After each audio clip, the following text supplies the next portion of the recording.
Hello students, welcome back.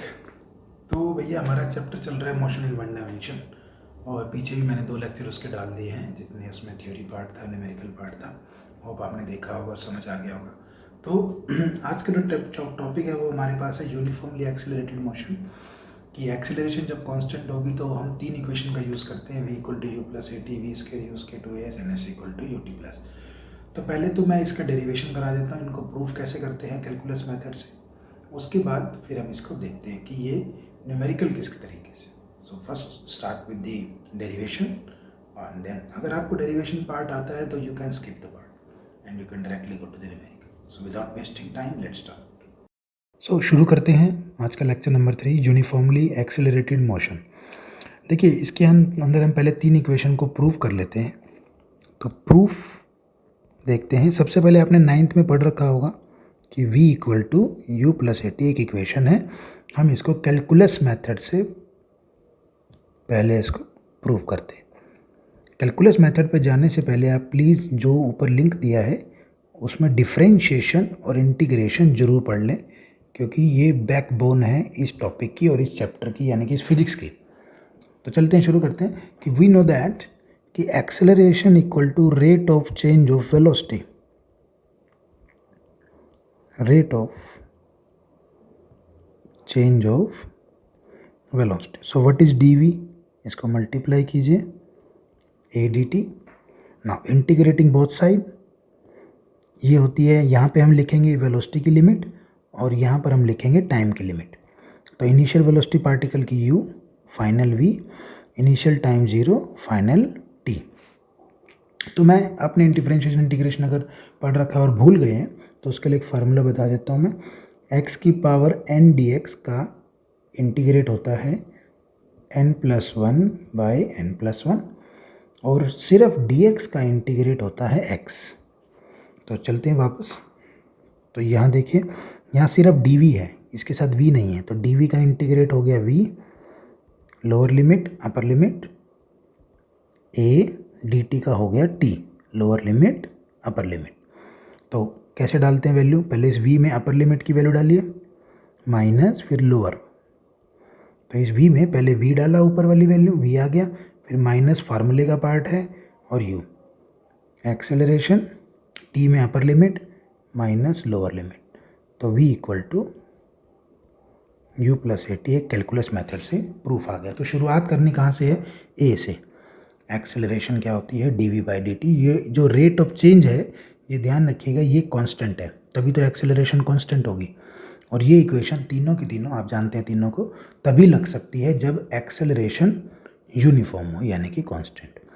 चलते हैं इसके बाद नेक्स्ट इक्वेशन पे। हमारे पास वी नो कि velocity equal to rate of change of displacement. Also what is the displacement, v dt multiply कर दिया। वी नो कि वेलोसिटी किसके बराबर होती है, u प्लस ए टी। कितना आ गया, इंटू डी टी। इसको हम इंटीग्रेट कर देते हैं दोनों तरफ। तो एक बार इसको दोबारा समझ लेते हैं कि यहाँ पर जो वेलोसिटी है वो हमने अभी पीछे प्रूव की है, उसकी वैल्यू क्या है, u प्लस ए टी, और यहाँ मैंने इसको वैल्यू में डाल दिया। तो अगर मैं देखूंगा इंटीग्रेशन में वेरिएबल कौन है, यहाँ x वेरिएबल है और यहाँ टाइम वेरिएबल है। तो यहाँ पे x की लिमिट आएगी और यहाँ पर टाइम की लिमिट आएगी। सो let's start. Initial displacement 0, final displacement s, initial time 0, final time t। थोड़ा सा भी इसको सॉल्व कर लेते हैं। dx इंटीग्रेट, मल्टीप्लाई कर लेते हैं इसको, u dt integrate A T D T. Let's move. अब इसको प्रूव करते हैं, अब इसको इंटीग्रेट कर देते हैं। तो इंटीग्रेशन का नियम पीछे बता रखा है, नहीं तो लिंक है ऊपर, आप लिंक में जाके जरूर इंटीग्रेशन सीखें। हर चैप्टर में इंटीग्रेशन डिफरेंशिएशन यूज़ होगा, आप फिर हर चैप्टर में दिक्कत मानेंगे, इसलिए एक बारी उसको समझ के वहाँ समय लगा के फिर इसको क्लियर आउट कर लीजिए। तो डी एक्स का इंटीग्रेट हो गया x, u बाहर आ गया क्योंकि ये टाइम का फंक्शन नहीं है, तो अंदर क्या बच गया, डी टी। डी टी का क्या होता है, t। ए बाहर आ गया क्योंकि ए कांस्टेंट है, मैं बार बार कह रहा हूँ, ये लगेगी इक्वेशन तभी जब एक्सेलरेशन कांस्टेंट होगी। अंदर क्या बच गया, टी डी टी। तो यहाँ t की पावर कितनी है 1, और नियम मैंने पीछे क्या बताया है 1 अगर है तो 1+1/1+1, तो कितना हो गया 2/2. This is the integrate. So now put the value upper limit minus lower limit, upper limit minus lower limit, half a upper limit minus lower limit. So what is the formula? S equal to, this is the calculus method, ut plus half at square. ये second equation हमारे पास इसके अंदर clear out हो चुके हैं. करते हैं third equation पे. थर्ड इक्वेशन हमें पता है वैसे तो, अगर देखा जाए तो मैं थर्ड इक्वेशन को पहले मैं रिजल्ट ही लिख लेता हूँ, तो उसको याद करना, उसको प्रूव करना आपके लिए और आसान हो जाएगा. यहाँ पर टाइम का फंक्शन नहीं है, ध्यान रखिएगा, हमने टाइम को हटाना है. ये दिमाग में रख के चलना जब भी आपको इसका प्रूफ स्कूल में या कंपटीशन में या जहाँ भी देखें. तो हम जानते हैं कि एक्सेलरेशन क्या होती है dv/dt, बट टाइम तो चाहिए ही नहीं, टाइम तो चाहिए ही नहीं. तो हम क्या करेंगे, टाइम को हटाने के लिए इसको डिस्प्लेसमेंट से मल्टीप्लाई और डिस्प्लेसमेंट से डिवाइड. ये मैथमेटिक्स का नियम है कि आप किसी भी नंबर से आप इसको मल्टीप्लाई कर सकते हैं इक्वेशन को, और डिवाइड भी कर सकते हैं, ये नियम है. तो हमें टाइम को हटाना है, तो अगर मैं ध्यान से देखूं तो dx/dt हट गया, क्या बन गई वेलोसिटी, और यहाँ पे क्या बन गया dv/dx. Okay done. ये क्या हो गया v dv/dx. देखो यहाँ से टाइम फंक्शन हट गया, बिकॉज dx/dt हम क्या पढ़ते आए हैं वेलोसिटी. तो ये यहाँ v लिख दिया और बचा क्या dv/dx. तो एक्सेलरेशन को ये भी लिख सकते हैं अगर हमें फंक्शन टाइम में नहीं निकालना या टाइम में नहीं सोल्व करना या नहीं दे रखा. लेट्स स्टार्ट, आगे बढ़ते हैं. तो इस इक्वेशन को मैं प्रूव कर लेता हूँ. तो एक इसके बराबर लिखा है मैंने v dv/dx, दोबारा से v dv equal to a dx. Multiply कर देना, लेफ्ट में ले आए इसको, उसको राइट में. तो integrating both side, initial velocity u, final v, initial displacement 0, final s. तो इंटीग्रेट कर देते हैं. तो v का इंटीग्रेट क्या हो गया v²/2, a dx का इंटीग्रेट क्या हो गया x. तो ये हो गया अपर limit minus lower limit, square आएगा ना इस बार, यहाँ पे पहले v डालो माइनस यहीं पर पहले फिर u डालो, is equal to upper limit minus lower limit. तो v² minus u² equal to 2as. This is the proof of third equation. तो ये हमारे पास प्रूफ है इसके. सो इन इक्वेशंस को लगाते कैसे हैं उसके लिए मैं कुछ इंपॉर्टेंट आपको क्वेश्चंस करा देता हूँ, basic and important.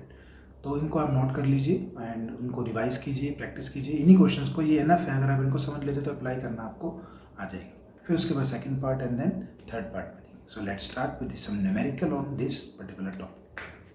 So motion under gravity के लिए कुछ क्वेश्चंस है मेरे पास इंपॉर्टेंट 2-3, तो उनको कर लेते हैं. पहले बेसिक क्वेश्चन कर लेते हैं. वो कह रहा है कि ग्राउंड से मैंने एक बॉल ऊपर फेंकी है और उसकी स्पीड है 10 मीटर पर सेकेंड. बहुत सिंपल क्वेश्चन. तो ऊपर फेंकी है तो अर्थ की ग्रेविटी इसे कहाँ खींचेगी, नीचे. तो जब भी बॉडी ग्रेविटी के ऑपोजिट जाएगी, मोशन अगर ऑपोजिट टू जी होगा तो नेगेटिव लेना है, और मोशन अगर जी के फेवर में होगा, फेवर टू जी कह सकते हैं, तो ग्रेविटी क्या लेनी है. यानी कि ऊपर से नीचे जब गेंद आएगी तो प्लस ग्रेविटी, जब नीचे से ऊपर जाएगी तो माइनस ग्रेविटी. इसे कहते हैं मोशन अंडर ग्रेविटी. और ग्रेविटी अगर कांस्टेंट है जी, तो वही एक्सेलरेशन कहलाएगी. 9.8, कई बार 9.8 होता है, कई बार 10 लेते हैं. वो मेंशन करेगा पेपर में आपको, अगर मेंशन नहीं है तो 9.8 लेना है. सो लेट्स स्टार्ट, फटाफट एक क्वेश्चन कर निपटा लेते हैं. क्वेश्चन को मैं दोबारा बना दूं कि ये पार्टिकल है 10 मीटर पर सेकंड की स्पीड से ऊपर फेंका है अंडर द ग्रेविटी. तो बताइए ऊपर जाने में समय कितना लगेगा. तो टॉप पे जब ये जाएगा तो धीरे धीरे इसकी स्पीड ख़त्म होते होते होते होते ये रुक जाएगा. तो टॉप पे बॉडी हमेशा रुक जाती है, तो फाइनल वेलोसिटी क्या हो गई 0. और अंडर ग्रेविटी है तो एक्सेलरेशन कांस्टेंट, तो v क्या हो गया 0, u क्या हो गया 10, और एक्सेलरेशन क्या है g, टाइम कितना लगा टी। तो what is the time? 10/g। जी मैं 10 ही ले रहा हूँ, तो ऊपर जाने में टाइम कितना लगा? 1 सेकेंड ए से बी जाने में। तो अगर वो दोबारा पूछा कि बी से ए आने में टाइम कितना लगा, तो वो भी कितना लगा? 1 सेकेंड इक्वल रहता है। ऊपर जाना और आना इक्वल टाइम होता है। तो टोटल टाइम कितना लगा जाने आने में? 2 सेकेंड। दूसरे पार्ट में पूछ रहा है कितनी हाइट तक वो ऊपर गया। तो हाइट है, स्पीड है, टाइम की ज़रूरत ही नहीं है। क्या करना है, हमारे पास है ऐसा formula v²। Final velocity 0, initial कितनी हो गई 10, एक्सेलरेशन कितनी हो गई -10, और हाइट डिस्प्लेसमेंट कितनी हो गई h। तो ये हो गया 100 - 20h। तो हाइट कितनी हो गई? 5 मीटर। तो 5 मीटर की हाइट तक ये जाएगा। तीसरा क्वेश्चन इसमें पूछ रहा है, मैं यहीं साइड में कर देता हूँ, थोड़ा आपको अलग से दिख जाएगा इसमें, कि जब वो नीचे आएगा तो कितनी स्पीड से दोबारा स्ट्राइक करेगा। तो वो अगर ऊपर गया, इनिशियल स्पीड 0, अब ये हाई स्पीड से नीचे आएगा और ज़ोर से अर्थ के या सरफेस पे लगेगा। तो जितनी स्पीड से जाता है उतनी ही स्पीड से वापस भी आता है। ये डायरेक्ट याद रखिए। तो v फाइनल जब ग्राउंड पे आएगा तो 10 मीटर पर सेकेंड ही रहेगी। और if there is no air resistance, ये तभी होगा जब एयर रेसिस्टेंस नहीं होगा। अगर एयर रेसिस्टेंस है तो आप ये नहीं लगा सकते, तो उसमें स्पीड कम से ही आएगा नीचे, ज़्यादा से नहीं। तो ये एक छोटा सा बेसिक क्वेश्चन है। इसके बाद देखते हैं कोई क्वेश्चन। तो जो ये मैंने बेसिक क्वेश्चन कराया 3 मिनट में, यही पे इसी पे ही क्वेश्चन आ जाता है। आप सारे क्वेश्चन करते रह जाओगे, वो बेसिक बात पूछ लेगा। तो इसको पहले ढंग से पढ़िए। और दूसरा, डिफरेंशिएशन इंटीग्रेशन में बार बार कह रहा हूँ, अगर आपको नहीं आता तो लिंक मैंने ऊपर डाल दिया है, उस लिंक पे जाके पहले आप उसे ज़रूर सीखें। फिर आपने तो कहेंगे समझ नहीं आ रहा, क्लियर नहीं हो रहा, तो बेटर रहेगा आप डिफरेंशिएशन इंटीग्रेशन पहले जाके वीडियोज़ में सीख लीजिए। तो let's start with some more problems. So पहला क्वेश्चन आपके सामने है कि एक कार है, वो रेस्ट से स्टार्ट हो रही है। तो इनिशियल स्पीड 0 और 25 सेकंड के अंदर अंदर वो वेलोसिटी कितनी गेन करती है? 180 किलोमीटर पर आवर की। तो डिस्टेंस निकालो इसने कितना कवर किया अगर एक्सेलरेशन कांस्टेंट है, यूनिफॉर्म। तो यूनिफॉर्म है तो हम 3 इक्वेशन लगा सकते हैं। टाइम भी दे रखा है हमारे को। सो लेट्स स्टार्ट। बहुत सिंपल सी प्रॉब्लम है। तो पहले यहाँ स्पीड देखो आप, 180 किलोमीटर, इसको किलोमीटर में नहीं रख सकते, तो ये कट गया 10 से, तो स्पीड आ गई 50 मीटर पर सेकेंड। ओके, अगर मैं इस पे ये फार्मूला लगा दूँ v² - u², 2s, तो v हो गया 50। इनिशियल में रेस्ट से स्टार्ट हुआ है, एक्सेलरेशन कांस्टेंट, डिस्टेंस निकालना है, ये तो अननोन है।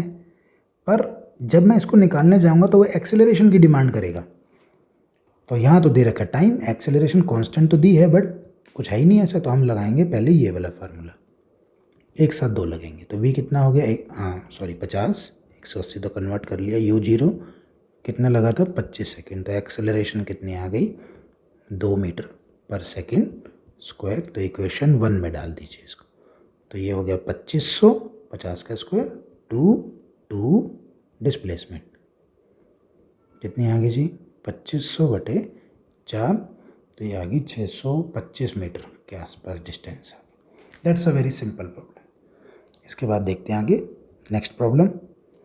नेक्स्ट क्वेश्चन में कह रहा है कि एक बुलेट है, वो 16 मीटर पर सेकंड की स्पीड से ट्रैवल कर रहा है, ठीक है जी, और वो पेनेट्रेट करता है एक ट्री ट्रंक में, और 4.4 मीटर के अंदर अंदर वो रेस्ट पे आ जाता है। इट्स लाइक दैट कि आप एक कोई लकड़ के टुकड़े में बुलेट मारी और वो बुलेट जा कर के रुक गई, और वो कितना डिस्टेंस कवर करने के बाद रुकी? 0.4। तो होगा क्या कि ये जो ट्रंक होगी, ये जो लकड़ का होगा हिस्सा, वो बुलेट को क्या देगा? रिटार्डेशन। हमेशा याद रखें, ये क्वेश्चन आपके वर्क पावर एनर्जी में भी आएंगे, ये वहाँ भी आपके बहुत इंपॉर्टेंट है। तो अभी से ही इसको एक साइड में हिंट में लिख लीजिए कि ये भाई ये क्वेश्चन तो पेपर में आया ही आया है, समझ लो कंसेप्ट। तो चलिए, तो वो कह रहा है कि रिटार्डेशन निकालो, time taken during the retardation, sorry time निकालो, कितनी देर तक रिटार्डेशन लगी, या ये कह सकते टाइम निकालो जब वो रुक गया। बहुत सिंपल है, u+80। तो v कितना हो गया? 0, क्योंकि वो तो रुक गया। इनिशियल स्पीड क्या है? 16, एक्सेलरेशन माइनस, क्योंकि वो रिटार्डेशन है, रुक रहा है, टाइम टी, तो टी आ गया -16/-a, तो यहाँ से टी आ गया 16/a। फिर गाड़ी अटक गई ए पे, तो यहाँ गए पैरामीटर देखे क्या क्या दे रखा है, एस दे रखा है, तो v², v क्या हो गया 0, u हो गया 16 का स्क्वायर, 2a चाहिए, s कितना है 4/10, 16 × 16 × 10/8।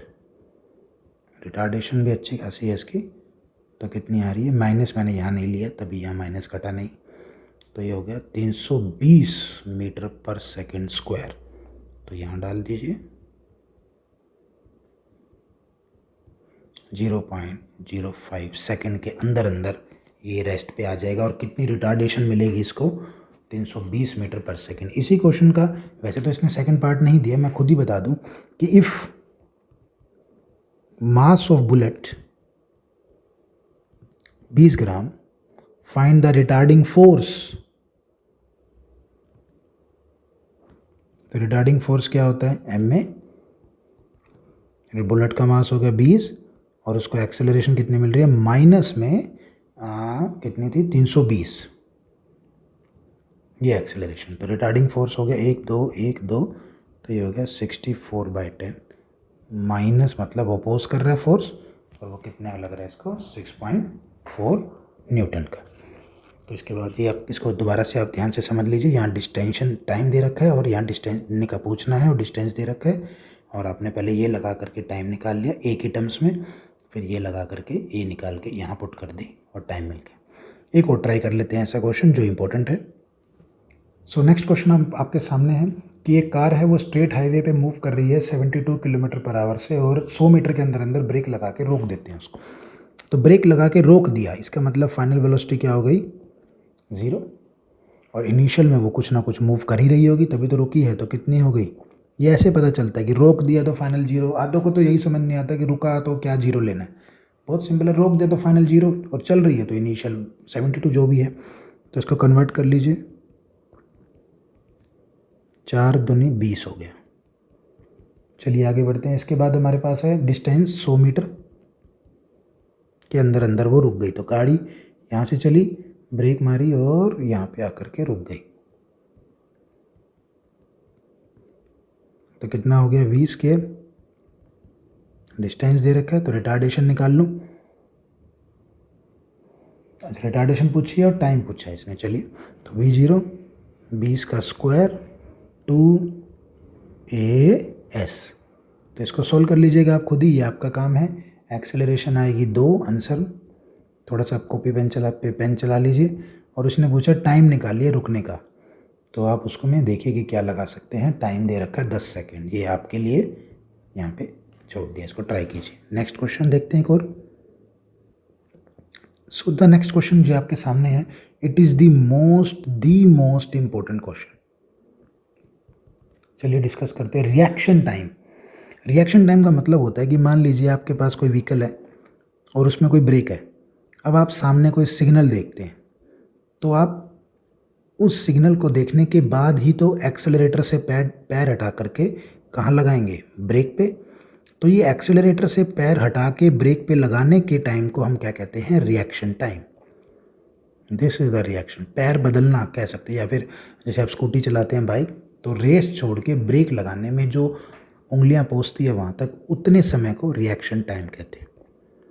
और ये स्टैंडर्ड 0.4 सेकेंड या 0.6 सेकेंड या 5 सेकेंड ऐसे कुछ होता है, क्योंकि ज़्यादा समय नहीं लगता। तो क्वेश्चन देखते हैं, कह रहा है कि वो आदमी ने एक सिग्नल देखा, सामने रेड हो गया, और सिग्नल को देखते ही उसने एकदम से रिएक्शन दिया और 0.6 सेकेंड के बाद उसने ब्रेक लगाए, ठीक है। और रिटार्डेशन कितनी दे दी उसने, 5 मीटर पर सेकेंड स्क्वायर की। तो टोटल डिस्टेंस निकालो, रुकने में कितना लगा उसको, अगर वो शुरू में चल रहा था 30 किलोमीटर पर आवर से।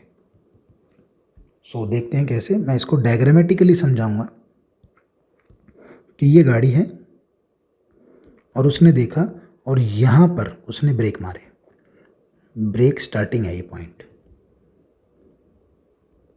अब उसने ब्रेक अप्लाई कर दी और इस पॉइंट पर आकर के वो रुक गई, अभी वो चल रही है। ठीक है जी। तो ये जो डिस्टेंस है ये कवर कब करा उसने S1, जब उसने एक्सेलरेटर से पैर हटा के ब्रेक पे लगाए। तो कितना डिस्टेंस कवर किया? तब तक तो ब्रेक लगाए नहीं थे, तो एक्सेलरेशन क्या थी उसकी? 0।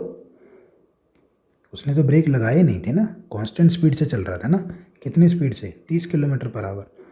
तो अच्छा इसको कन्वर्ट नहीं किया हमने, तो ये हो गया 35/18, 50/6 की स्पीड से मीटर पर सेकंड से वो चल रहा था। चलिए, तो इनिशियल स्पीड क्या थी? 50/6। डिस्टेंस टाइम कितनी देर लगी उसको? 0.6। तो v equal to distance upon time. तो x कितना आ गया? 50, 0.6/6, ये कट गया। तो कितना डिस्टेंस आ गया? 5 मीटर।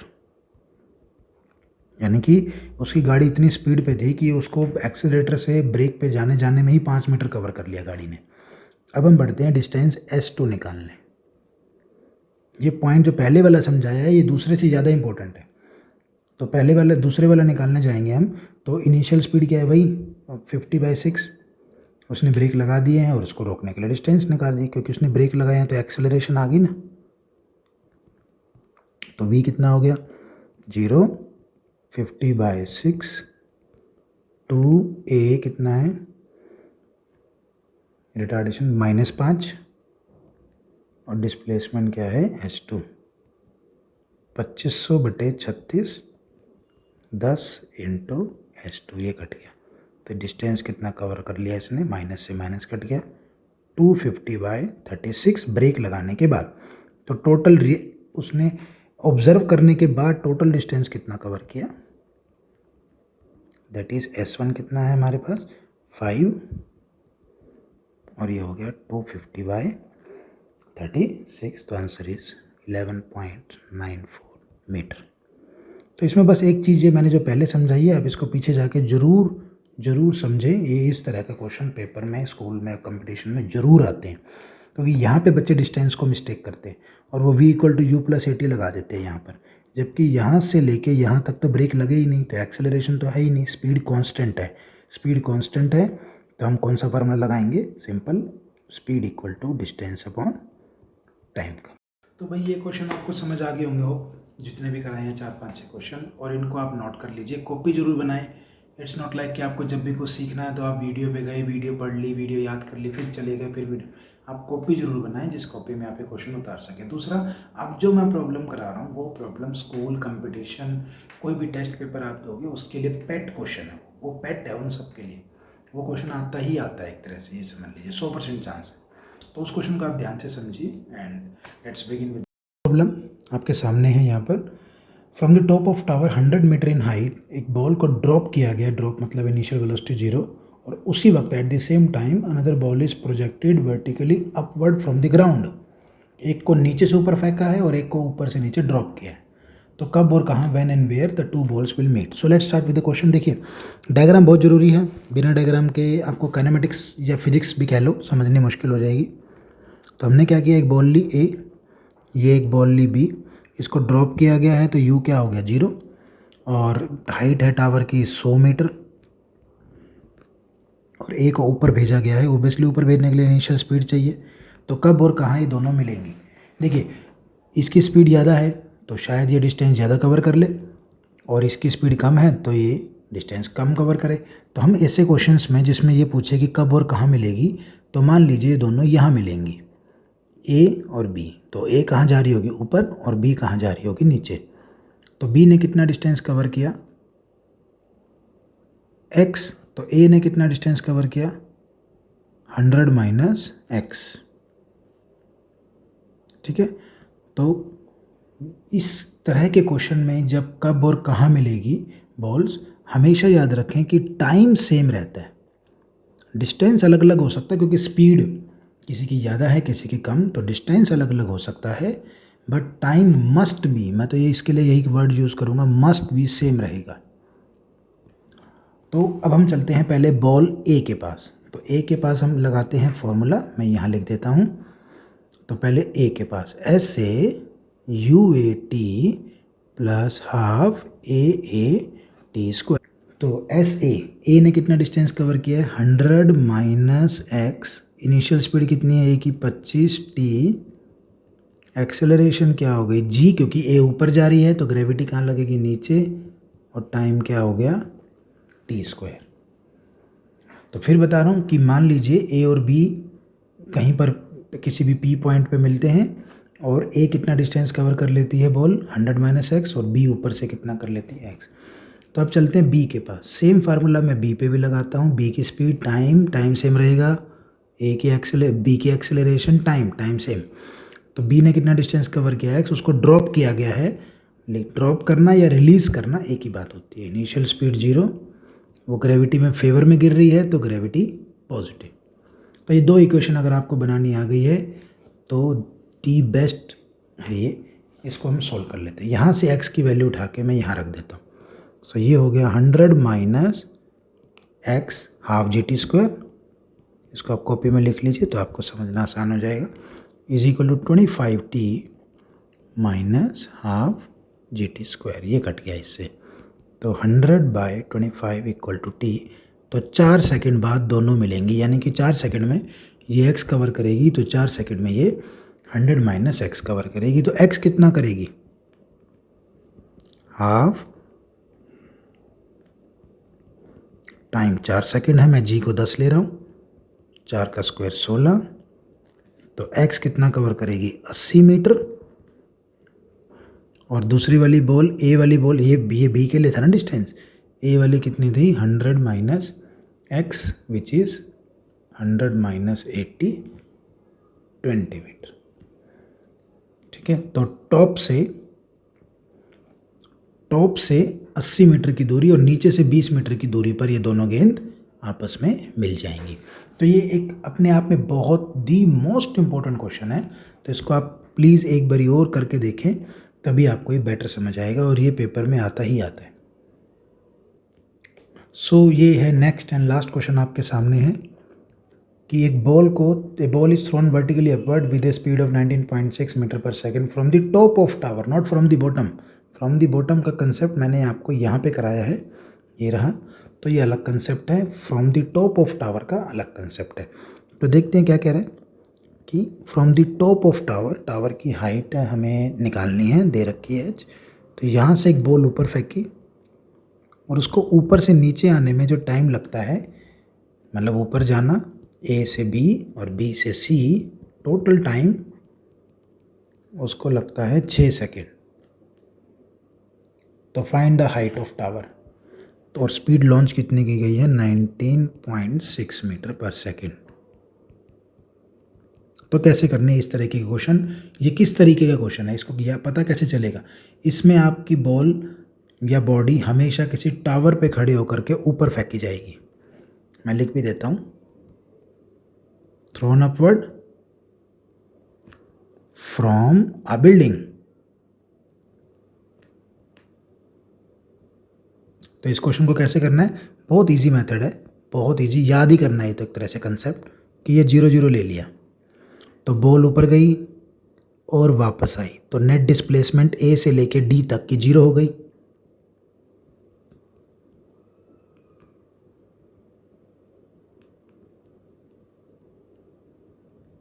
तो नेट और कितनी बच गई अब डिस्प्लेसमेंट, डी टू सी, ये रही, मैंने शेडेड पार्ट से दिखा दिया। तो ये डिस्प्लेसमेंट कितनी हो गई -h, क्योंकि ये मैंने 0 ली है लाइन, तो ओरिजिन से नीचे जाऊंगा तो नेगेटिव आएगा। ठीक है जी, यहाँ तक समझ आ गया। अब बॉल को कहाँ लॉन्च किया गया, बात है स्पीड पे, ये तो होगी डिस्टेंस की बात। अब आते हैं हम स्पीड पे, तो बॉल को कहाँ लॉन्च किया गया, ऊपर, तो इनिशियल स्पीड क्या हो गई, जब ऊपर लॉन्च किया गया तो ओरिजिन से ऊपर गई है ना, तो ओरिजिन से ऊपर गई है तो क्या साइन लेंगे, पॉजिटिव। फिर बात आती है ग्रेविटी की या एक्सेलरेशन की, जो भी है, तो एक्सेलरेशन, बॉडी तो ऊपर जा रही है दैट्स ओके, बट ग्रेविटी तो नीचे लग रही है, जी तो नीचे लग रही है और बॉडी कहाँ जा रही है, ऊपर। तो एक्सेलरेशन फिर क्या लेंगे हम, -9.8 मीटर पर सेकेंड स्क्वायर। तो इसमें ध्यान रखिए, बॉल ए से बी गई, डिस्प्लेसमेंट बढ़ गई, फिर डिस्प्लेसमेंट घट के 0 हो गई, ए टू डी डिस्प्लेसमेंट 0, फिर बॉल ने नीचे गिरने का हमने देखा है, तो नीचे गिरने की डिस्प्लेसमेंट हो गई -h। उसके बाद स्पीड, ये बॉल ऊपर लॉन्च की गई है तो ओरिजिन से ऊपर गई है तो स्पीड पॉजिटिव, और ये ऊपर जा रही है और ग्रेविटी कहाँ लगती है, हमेशा मोशन के ऑपोजिट। इस केस में जब ऊपर फेंकेंगे, इसमें ये वाला पार्ट नहीं देखना हमने उस समय देखना है ग्रेविटी जब इसको फेंका गया है, ठीक है। तो ये नहीं देखना। अब आप इसमें सोच सकते हो कि ये तो नीचे भी आ रही है तो ग्रेविटी पॉजिटिव होगी, नहीं, जब फेंका गया तब, जब थ्रोन है तो ग्रेविटी दिस एंड 9.8। तब फार्मूले में पुट कर देते हैं बड़ी फटाफट, S = UT + हाफ AT²। तो S कितना है -h, U कितना है 9.6, T ग्रेविटी क्या है +G 9.8, वो भी माइनस का, इनटू में T²। तो इसको मैं सोल्व कर लेता हूँ थोड़ा सा और, तो ये हो गया -h 19.6। टोटल टाइम कितना लगा था 6 सेकेंड, -4.9 कट गया 2 से, and then so if you can solve this time. अच्छा सॉरी, मैंने टाइम नहीं डाला, टाइम दे रखा है 6 का स्क्वायर। तो -h आप इसको सोल्व कर लीजिए, और सोल्व करने के बाद आपके पास आ जाएगा ये 117.6 - 176.4, तो हाइट आ जाएगी 58.8 मीटर। तो ये क्वेश्चन आप कंसेप्ट को बिल्कुल ध्यान से समझें। अभी तो हो गया ये पॉइंट सारा, मेरे तीनों के तीनों जो यूनिफॉर्मली एक्सिलेटेड मोशन के ऊपर जो क्वेश्चन है वो करा दिए। ये मैंने अभी बेसिक कराए हैं, जो अगली वीडियो आएगी उसमें थोड़े से टिपिकल प्रॉब्लम सॉल्व कराऊंगा, और एक 4th इक्वेशन और होती है वो उसी में समझाऊंगा कैसे करते हैं। तो तब तक के लिए आप इसको पढ़ते रहिए, पिछले लेक्चर पढ़ें, डिफरेंशिएशन इंटीग्रेशन समझें और इनको रिवाइज करते रहें। See you in the next video, bye, take care.